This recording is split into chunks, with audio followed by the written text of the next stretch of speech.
Good morning, good morning. Showing off the King here to do my review for Ultimate Spider-Man episodes 7 and 8. I want to get started off by saying the reason that I'm doing this review as a 7 and 8 because last week I was supposed to do a review for Ultimate Spider-Man, but I had some things on that I had to take care of, so I could not do that. So I am here to do the review today. Let's get started. All right, well, I'm going to give you my first impression with episode 7. Episode 7 was starring the Incredible Hulk, actually. So, this is probably one of the first times that Hulk and Spider-Man has ever been in the same exact show. I don't know if there's enough older fans out there who has seen the older incarnations of Marvel shows. Hulk has probably been on all of them. He's been in the Iron Man show. He's been on the Fantastic Four show from back in the 90s. There was actually an episode where Hulk went against Thing and almost killed him. It was actually an awesome episode. It's still one of my favorites to this day. And when I heard Hulk was going to be on the Ultimate Spider-Man episode 7, I was ecstatic. The series thus far has not, completely impressed me.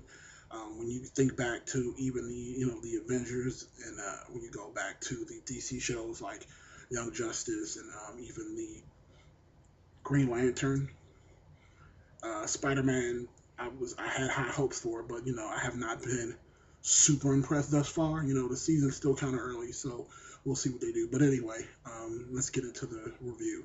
So Hulk shows up in Manhattan, and he is on a rampage. So Spider-Man comes in, and of course he's there to try to stop it. Now, this is where the first issue I had with this episode starts. Apparently, Mary Jane was doing a report on Spider-Man and decided to, I guess, follow him around. That alone was kind of weird. But then the way they did it, they actually did it like it was the Blair Witch Project, where they basically did like, the found footage kind of situation. You see this kind of situation with Blair Witch. You see it in the famous Paranormal Activity movies. It's basically where it's your view based off of what's shown on the camera, and it sucks. I don't know what these writers were thinking when they decided that the best way to characterize the show is to do it in the first person. I know they thought they were being innovative and they thought they were doing something different, but to me, it didn't go well at all. So basically, you get a bunch of like shaky camera action going on, and again, you got the Hulk bouncing all over the place, but you don't even really get to see him in action like that because of the camera angles. It's like every 5 minutes, it's basically Peter Parker grabbing Mary Jane and trying to get her out of danger. So you see him grab her and go, he flies away, and he has her on the back, and the camera showing her the perspective. And this must be the most strongest camera on the planet because this thing has been dropped, flipped all over the place. It must have the longest battery life because it never runs out of battery. It's just unrealistic, and it's annoying because, and again, just the whole. You think you would see Spider-Man versus Hulk, but it wasn't even that. You didn't even get to see Hulk fight Spider-Man. It's basically they were fighting some energy beasts, and it was a lackluster episode. I'll just put it like that. I don't want to spend too much time in this episode because again, it kind of frustrated me. I'm going to give this episode a 2.5 out of 5. I really like the design that they did for the Hulk. He did look good, but again, it's not the Hulk being the Hulk. The Hulk. 2.5 out of 5 for episode 7. Let's move on to episode 8. Now, episode 8 was the Black Spider-Man episode, and this episode was actually pretty good. I was surprised, and this is like a running theme. The last time I gave this show a 3.5 was when Venom first showed up, and we got Venom back again in episode 8, and it is awesome. Like, this is probably the best episode of Ultimate Spider-Man that has premiered thus far. I think before this one was probably a tie between Venom, the first time he came around, and the Doctor Doom episode. So those 3 episodes thus far has been the best ones that I've seen from this series so far. And basically, this is actually a little bit different because usually when you deal with Venom, it's Peter Parker dressed as the Black Spider-Man suit, but this time it's not. So you got an imposter flying around as Black Suit Spider-Man, and he's fighting this gargoyle robot, and he's beating the crap out of it every time it shows up. And it's not Peter Parker because Peter Parker is sick with the flu and he's sneezing and snotting all over the place, and he's trying to figure out what's going on and who's this new guy is, and so they confront him, And come to find out, after they battled the first time, it's Harry Osborn. But that was kind of cool. In the comics, there's been other Venoms. Matt Gorgon, plays the Scorpion, he has been on the Dark Avengers as the Black Suit Spider-Man, as well as uh, Flash Thompson at one point did have the suit. But I'm not 100% sure if Harry Osborn ever had the suit in the comics. But I actually thought it was a good idea. And actually, what's even cooler is that he has like a wristwatch, and the wristwatch actually contains the symbiote suit.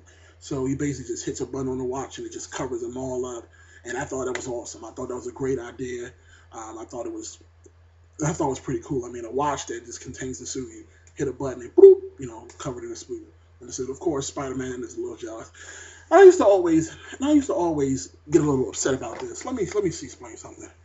When someone gets superpowers,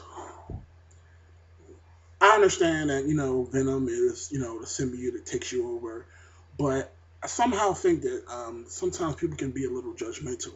So I'm like Peter Parker. I'm like, just because somebody else gets powers, you try to talk them out of it. I'm like, did someone talk you out of when you got your powers? I'm like, what if it wasn't a symbiote suit? Well, what if Harry got power some other way and he decided to tell you? I feel like Spider-Man would do the exact same thing and try to tell him, oh, you shouldn't do this and it's no life for you to live. I'm just like, who are you to say that? I'm like, if I get powers, don't tell me shit. If I got powers, as long as I'm not doing any crime, don't tell me anything about why I shouldn't do this because no one did that to you. That's just my 2 cents on that. But of course, the way these stories are written, he's gonna be possessed by the suit, and that's exactly what happens. The suit actually transformed him from the Black Spider-Man to the Venom we all know and love, the big bulkier one, the one with the muscles and a long tongue, and they actually start fighting in Midtown, and it's awesome. This was the first episode that actually closely reminded me of the Amazing Spider-Man show that used to come on, and not the Ultimate.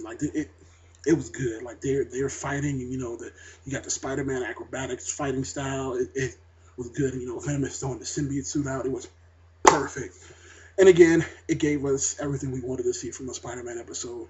It gave us Spider-Man alone versus Venom, not Spider-Man and his little gang of thieves, well, not thieves, but his little gang of superheroes. It was a Spider-Man versus Venom. This is a Spider-Man show. I'm glad to see it was just him against Venom, and it was an awesome fight. I'm going to give this episode a 3.5 out of 5. Overall, like I said, the episode started off a little slow. The best part of it happened towards the end, so I'd like to give it something higher than a 3.5. But just based off of the last part of the episode alone, wasn't enough. And basically, what ends up happening is they're fighting.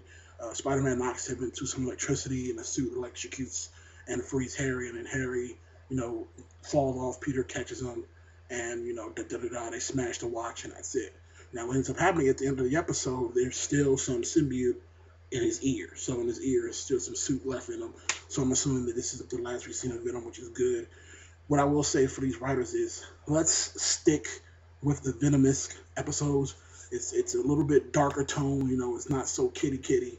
And kids are gonna enjoy this. I know that's your target audience, but make it so that some other people want to enjoy it and come back and watch this. Generate some buzz for your show, because again, this is what we like to see. We like to see these battles. We like to see these fights. We don't want to see all the crazy cutaways and all this other stuff. The inner monologuing was good. It's solid. That's what Spider-Man is. But these little cutaways is not always necessary. And I do think they did pull back on that a little bit, because the first couple of episodes, it was just nothing but them. So again, this is Showing Off the King, and I hope you guys enjoyed this review. Don't forget to tell me what you thought about the episode. Comment in the section below. Rate. Thumbs up if you like Spider-Man. Thumbs up if you like these videos. And definitely, most importantly, subscribe. Have a good day.